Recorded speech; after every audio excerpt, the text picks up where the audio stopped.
మిగిలిపోయిన పరిస్థితుల మధ్య ఈరోజు మనం చంద్రబాబు నాయుడు గారి పరిపాలనలో మనం చూస్తూ ఉన్నాం. మేనిఫెస్టో అన్నది మన హయాంలో మేనిఫెస్టో అన్నది ఒక భగవద్గీత కిందనో, ఒక బైబిల్ కిందనో, ఒక ఖురాన్ కిందనో భావిస్తూ 99% హామీలు నెరవేర్చినాము అని చెప్పి ప్రజల దగ్గరికి గర్వంగా తలెత్తుకొని చెప్పిన పరిస్థితి మన పార్టీ మన హయాంలో జరిగితే, ఈరోజు మేనిఫెస్టో అన్నది చెత్తబుట్టలో పడేసిన పరిస్థితులు మళ్ళీ ఈరోజు చూస్తూ ఉన్నాం. కేవలం మారిందల్లా ఒక జగనే. జగన్ ఉన్నప్పుడు పరిస్థితి ఏమిటి, జగన్ లేకపోతే పరిస్థితి ఏమిటి అన్నది మాత్రమే తేడా. గమనించినట్లయితే ఈరోజు పరిస్థితి ఏమిటి అని అంటే, గతంలో చంద్రబాబు నాయుడు గారు చెప్పినట్టుగా జగన్ ఇచ్చేటివన్నింటినీ ఇస్తాను, జగన్ ఇచ్చేటివే కాకుండా అంతకు మించి సూపర్ 6లు సూపర్ 7లు ఇస్తానని చెప్పిన పెద్ద మనిషి ఈరోజు పరిస్థితి ఏమిటి అని అంటే, బిర్యానీ పెట్టలేదు, ఎలాగూ ఉన్న పలావ్ కూడా పోయింది అని చెప్పి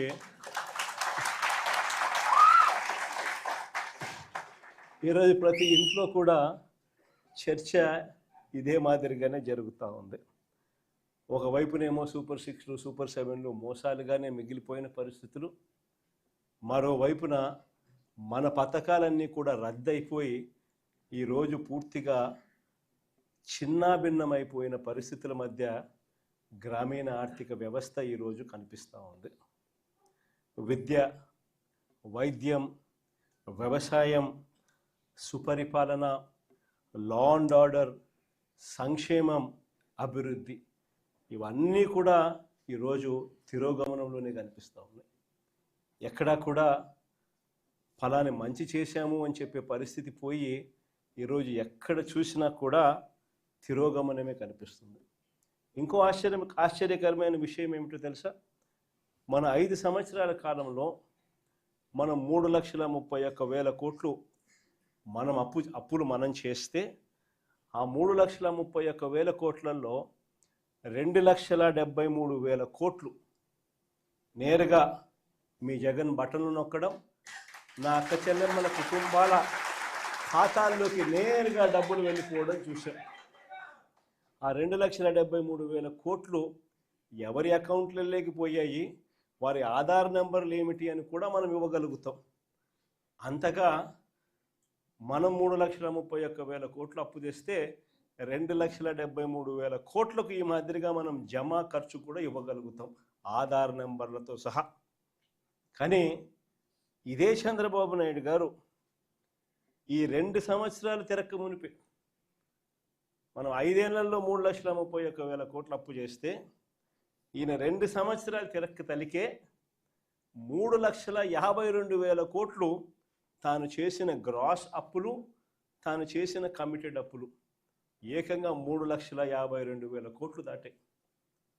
మరి ఈ 3,52,000 కోట్లు ఏమైనాయి?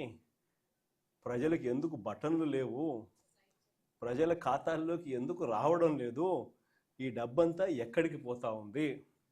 ఎవరి జోబీల్లోకి ఈ డబ్బంతా పోతా ఉంది అన్నది ఈరోజు ప్రతి ఇంట్లో కూడా చర్చనీయాంశమే. ఆశ్చర్యం కలిగించే విషయాలు ఇవన్నీ. మన హయాంలో మనం ఎలా చేయగలిగాము? జగన్ హయాంలో జగన్ ఎలా చేయగలిగాడు? జగన్ వెళ్ళిన తర్వాత చంద్రబాబు నాయుడు ఎందుకు చేయలేకపోతా ఉన్నాడు అన్నది ఈరోజు ప్రతి ఇంట్లో కూడా చర్చ జరుగుతూ ఉంది. ఎందుకో తెలుసా? జగన్ చేయగలిగాడు, చంద్రబాబు నాయుడు ఎందుకు చేయలేకపోతా ఉన్నాడు? కారణం ఒకటే, రాష్ట్రానికి రావాల్సిన ఆదాయాలు జగన్ హయాంలో పుష్కలంగా రాష్ట్రానికి సంబంధించిన ఆదాయాలు రాష్ట్రానికి వచ్చేటివి. ఈరోజు చంద్రబాబు నాయుడు గారి హయాంలో ఎక్కడ చూసినా కానీ దోచుకో, పంచుకో, తినుకో.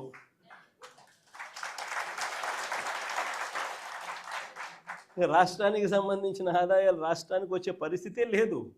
రాష్ట్రానికి సంబంధించిన ఆదాయాలన్నీ కూడా వీళ్ళు దోచుకోవడానికి, వీళ్ళు పంచుకోవడానికి, వీళ్ళు తినుకోవడానికే సరిపోతా ఉన్నప్పుడు, రాష్ట్రానికి సంబంధించిన ఆదాయాలు రాష్ట్రానికి రానప్పుడు ఇక రాష్ట్రం పరిస్థితి ఏమిటి? ఇదే పరిస్థితి. ఎక్కడ చూసినా ఈరోజు కనిపించేది ఏమిటి? Liquor mafia. ఎక్కడ చూసినా లిక్కర్ మాఫియా. ఏ గ్రామంలో చూసినా బెల్ట్ షాపులు. 1 కాదు, 2 కాదు, 3 కాదు, 4 కాదు. మళ్ళీ పోలీసుల దగ్గరుండి ఆ బెల్ట్ షాపులు అమ్మించే కార్యక్రమం. ఆ బెల్ట్ షాపులో ఎక్కడా కూడా ఎంఆర్పి రేటుకి అమ్మరు. ఎంఆర్పి ప్లస్ 10 రూపాయల, ఎంఆర్పి ప్లస్ 20 రూపాయల. గవర్నమెంట్కి రావాల్సిన ఆదాయాలు గవర్నమెంట్కి రావడంలా, ఇలా జోబీల్లోకి పోయే కార్యక్రమం. అక్కడి నుంచి మొదలు పెడితే ఇసుక, మట్టి, సిలికా, క్వాడ్సు, లాటరైటు, గ్రెనైటు, చివరికి చికెన్ అమ్మాలన్నా కూడా వీళ్ళకి రావాల్సింది వీళ్ళకి ఇస్తేనే చికెన్ అమ్ముతా ఉన్నారు మార్కెట్లో. అదర్వైజ్ చికెన్ కూడా అమ్మించడంలా చాలా నియోజకవర్గాలు ఆ స్థాయిలో దోచుకుంటా ఉన్నారు. అధిక ధరలకు పీపీఏలు, పవర్ పర్చేస్ అగ్రిమెంట్స్. మన హయాంలో మనం ₹2.49 రైతులకు మరో 25-30 సంవత్సరాల పాటు ఉచిత కరెంట్ అన్నది రైతులకు ఒక హక్కుగా, రాష్ట్ర ప్రభుత్వం మీద భారం పడకుండా రైతులకు ఒక హక్కుగా అందించాలన్న ఆరాటంతో ₹2.49 మనం పీపీఏలు చేస్తే, ఆ రోజు నానా యాగి చేసిన వీళ్ళు ఈరోజు ₹4.60 పీపీఏ చేస్తూ ఉన్నారు. ₹4.60. ఏడ ₹2.49, ఎక్కడ ₹4.60.